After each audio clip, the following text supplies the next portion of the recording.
Dr. Sharif Abdullah offers a unique, hopeful, and visionary perspective on the persistent challenges of our time.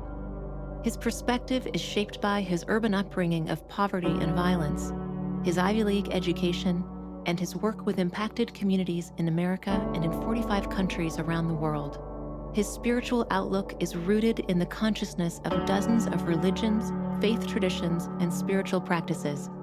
Sharif offers this unique viewpoint, helping us chart a course that explains where we've been, where we are now, and how we get to a positive future that works for all living beings. Hello, Sharif here. And today we're looking at something that I spent a lot of time on and did a lot of introduction to some years ago, actually a few decades ago. And I want to reintroduce this to us because I think it's very important for us to be thinking about the nature of society. I've said in all of my books and writings that we need to move from a breaker society, a society of I am separate, to a mender society, a society of we are one. Now, what does that actually look like? What is the nature of society? Now, a lot of us spent time studying society in college, and you've had courses in political science and sociology and stuff like that. I want to offer you a different perspective. I want to offer you a perspective that can actually work, because we know that the other perspectives that we've had, the ones that we're operating from right now, are not working and are so fundamentally flawed that what we need to be doing is thinking about and talking about the nature of the next society, not trying to resurrect the old one. So without going any further down that line, I want to spend some time, and I want to share my screen with you and look at the nature of society. And in looking at this, this is what has been called the three circles analysis. So in the nature of society, a society is built up of some things. And we're looking at three aspects, and these are three key aspects to the existence of a society. These three principal factors are consciousness, economics, and power. Now, a lot of you are going to say, well, you have to put in these other factors. Let's keep it simple for right now, because if you can't make it work in its simplest fashion, it's not going to work. So these three principal factors interact to make up any society and every society: consciousness, economics, and power. By consciousness, I mean how we think about ourselves as a society, how I think about myself as an individual, how we look at our spiritual lives, our interactions with others, all of these things that are happening at the levels of our consciousness. By economics, we mean how we maintain our physical existence and satisfy our basic needs. And by power, we mean how we govern our own behavior and govern the behavior of others for the common good.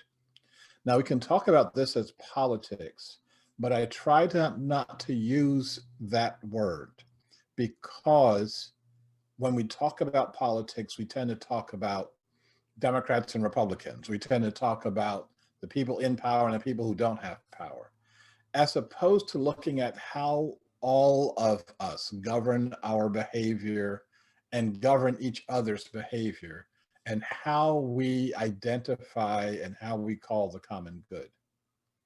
Okay, so these three factors are the things that interact to make up any society. These elements are the things that determine whether or not a society is diseased or healthy, fragmented or whole, dysfunctional or sustainable. Let's look at how these factors interact. The consciousness of exclusivity, breaker consciousness, I am separate from you, gives us various kinds of societies, all of them dysfunctional, all of them unhealthy. If you remember nothing else from what I'm saying today, this is a key aspect to the existence of a functional society and the existence of dysfunctional societies. So breaker consciousness, I am separate consciousness, gives us societies that are all dysfunctional. It doesn't matter whether they are capitalist, communist, nationalist, socialist, fascist, apartheid, anarchy, feudalism, all of the, even a democracy that disrespects the rights of its own minorities or is controlled by corporations and or elites, all of them are unhealthy. We need to create a healthy society, not one that is less sick than the one we're in right now. Now, we can, and we can get a really good argument going whether capitalism is less sick than communism, or fascism is less sick than socialism. The bottom line is all of them are sick. And at this point in time, we need to start looking at how we can transform any of them and all of them to a new way of thinking. What we need is something new. We can't go back to the thoughts of those who existed, 300, 400, 500 years ago and say, we'll just brush those off and we're going to bring those back to light. We need a society for the 21st century and moving on into a whole new way for human beings to interact with each other on this planet at this time. So let me give you some examples of dysfunctional and healthy societies. In our breaker societies, remember, it doesn't matter whether you're communist or capitalist or anything like that. In the toxic societies, in toxic consciousness, we've got spiritual decadence, moral decay, and ignorance. We've got us versus them thinking that supports racism, sexism, bigotry, and hatred. We've got the consciousness of pain and lack that leads to suffering, anger, and violence. And the most important factor, we have the consciousness of no future, that I don't have a future, we don't have a future, we're being basically led along. This is not my show here. And that consciousness of no future gives us depression, gives us despair, gives us suicide, gives us the malaise that we're living through right now. So toxic economics gives us poverty, and that poverty creates an atmosphere of depression and despair. Poverty is not an accident. It's an integral part of how the system works. You want to get rid of poverty, you've got to change the systems and structures that economics is based on. The gap between the rich and the poor leads to greed and envy. And it doesn't even matter, the more that the poor gets, when that gap gets bigger, it actually it continues to be debilitating to people. We need to find ways to reduce and close those gaps between living beings. And then finally, there's this promotion of non-sustainable lifestyles, as though non-sustainability is a good idea. And if you want an example of that, look at any commercial that's on television or anywhere else in the world. It's promoting something that's not good for you, not good for the planet, as though that thing is a good idea. So in the power circle, power's in the hands of elites. Ordinary people have very little power to change their own lives, even at a local level. And violence is used to gain or keep power and control over others. Now, can I would suggest to you that what we're looking at on this slide is what our society looks like. It's a dysfunctional society. But let's flip what we're looking at. Let's look at what a whole, healthy, inclusive society can look like. It would look like a spiritual awakening. And by spiritual awakening, I am not talking about religion. I'm talking about the spirit that lies within all of us, whether it's recognized or not. And there's a moral development. We recognize there are systems of right and wrong, and that all of us are pulling toward the right side. The idea that we're in a movement, and that movement is a moral movement that will create a sounder, a more functional human being. That we are one thinking that leads to inclusivity. That we stop this, you know, I get what I want in the world, and everybody else has to wait. And we have the consciousness of mutual service that leads to compassion, that I'm not here just to acquire more toys, that I'm here for a deeper reason, a deeper connection.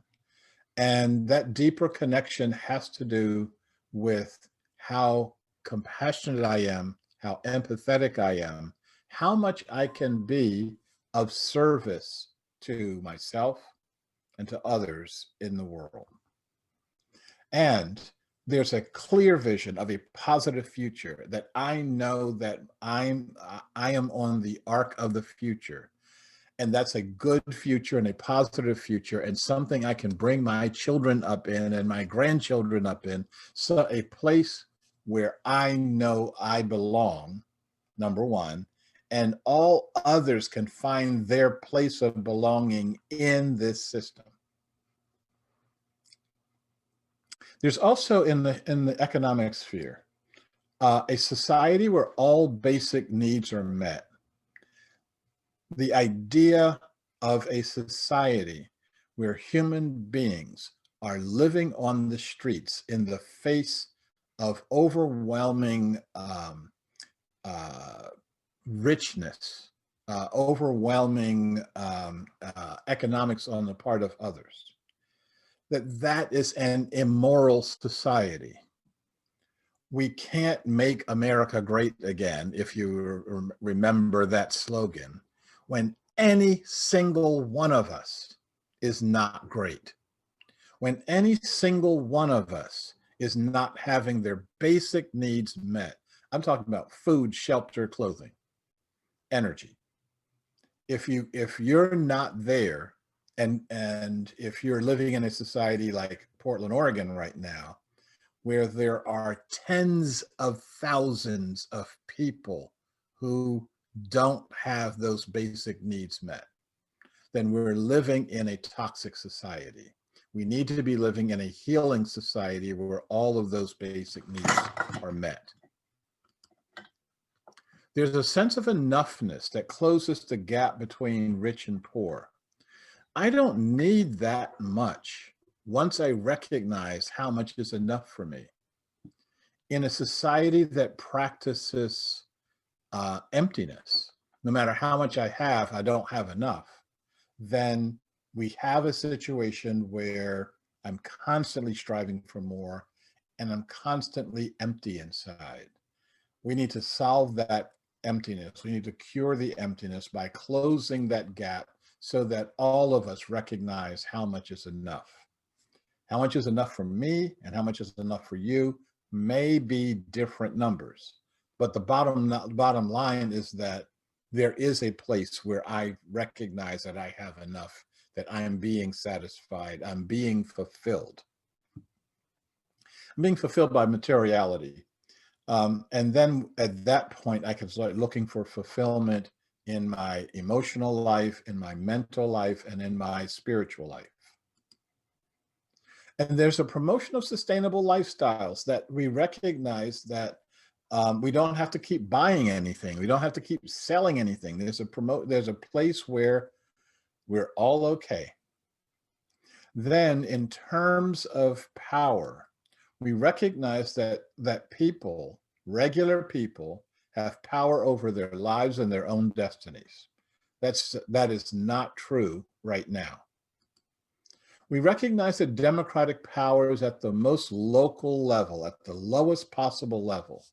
And the lower in the level you get, the more power you should have, as opposed to people thousands of miles away who have no relationship to people. Their relationship is to the beings that put them in office, which is corporations and rich people. And we need to change that so that all of us have power and have that power at the most local level. And violence should not be a tool to gain or manipulate power. Now, if those things happened in society, if we had an experience of those things in society, we would be living in a healthy society. Now, the fact that none of us, even people who are wealthy, are not living in a healthy society, means that all of us should be pulling in the same direction and should be pulling to create a world that actually works for all living beings. So we can catalyze this pathway to a world that works for all. We can create an inclusive relational consciousness.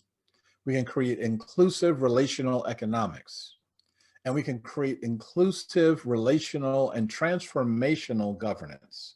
And with these factors, we can actually, from what we have right now, create the next level of human society, create something that simply doesn't exist in the world right now.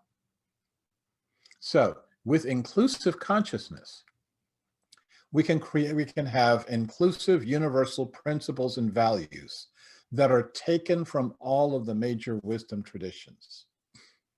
What would happen? What would society look like if people actually believed and actually practiced that we should love our neighbors? What would a society look like if people actually believed and actually practiced that we should love our enemies? Look at how it changes how we interact with people. Look at how it changes how we, what we fund. Do we fund human beings or do we fund the military? Look at how all these things change by just actually making a commitment to practice what we preach. That we practice our values, not just talk about them. That we blend our consciousness with each other and with all other awakening beings. And we develop a consciousness that sees all living beings as relating to each other. Once we recognize that relationship, we can start seeing the world in a fundamentally different way. Under relational economics, we can create a new economic theory that replaces capitalism, replaces socialism, and replaces communism with what I'm calling relationism. That all economic transactions would be for the good of all of the parties, would be for the good of the earth, and would be good for all living beings, and good for the earth herself. And if not, you're not finished your work. You have to keep going until you can say that all these things are working for the good of the whole. In the area of, still staying with economics, Um, Economics being a relationship between living beings. Take the corporate stuff out of the picture completely, and you're going to see a fundamentally different picture. That our purpose is to create a no poverty, no extravagance society. That money is less important than relationship. Now, I'm not saying that money is not important, but I'm saying that if you create a society where money is your principal factor on how you measure benefits and detriments, you wind up with the crap we got right now. And I think that we deserve better. Once we say that our relationship is more important than how much money you're making, we can change that picture entirely. And we can eliminate the mechanisms for greed and corruption and waste. Greed and corruption and waste exists in the world right now. And it exists for a reason right now. And the reason that these things exist is we've created a society where money is king, and if you don't have it, and you don't have more and more of it, then you are a loser. We have to create a situation where we all can win by having enough. That there's no room for and no need in my heart for greed, for corruption, for wasting anything. And when we do that, we'll be knocking on the door of relational economics. In terms of power, in terms of looking at what relational governance would look like, we would be talking about the politics of the whole, not the politics of my party against your party, not the politics of I'm trying to get a 51% majority in the legislative body so that me and my group can rule and everybody else can go wherever they want to go. What happens when each one of us says we will represent the whole? We'll even represent the people that we don't necessarily like or don't necessarily relate to, but we know and we recognize that we are in this together. That we have emergent democracy, this leaderless distributed networks of political relationships. And those relationships can be very fluid and very changing. We can start looking at how we come together across and beyond our differences. We can look at do-it-yourself governance. And there's several different places on the planet that have been practicing governing at the lowest possible level. The Grama Swaraj movement, and that's one of Gandhi's terms. His idea was that each village would have its own village republic. It would be its own nation. Thomas Jefferson had the same idea with ward republics. In India, they've experimented with lower levels of this with the panchayat system. We don't need the federal government. They need us. They need to suck energy and tax dollars away from us, but we can do this on our own. We're smart enough to figure it out on our own. We can have sortition, a non-voting democracy. We can select our legislature the same way that we select a grand jury. We can have a cross-section of our citizens representing us. Tom Attlee and the Co-Intelligence Institute's been experimenting with wisdom councils with very good results. We can have visionary governance, that we have a vision for the future and we're governing ourselves toward that vision, as opposed to the governance of expediency or the governance of right now. Who are my friends and who are my enemies? We can create a people's constitutional convention, not a constitutional convention of special interests, but a constitutional convention where we're asking these higher level questions. What do you want for yourself, your children, and your grandchildren? What do you want for the benefit of the entire world? What do you want that is moving your heart, not moving your hatred? And finally, we can create a council that includes all living beings, where human beings will be there representing not themselves, not their own little interests, but they're there to represent the mammals. Someone else is there to represent the fish. Someone else is there to represent the green nation, the trees and the green living nation. And by having everybody represented at the table, we can work things out that would actually be for the good of all.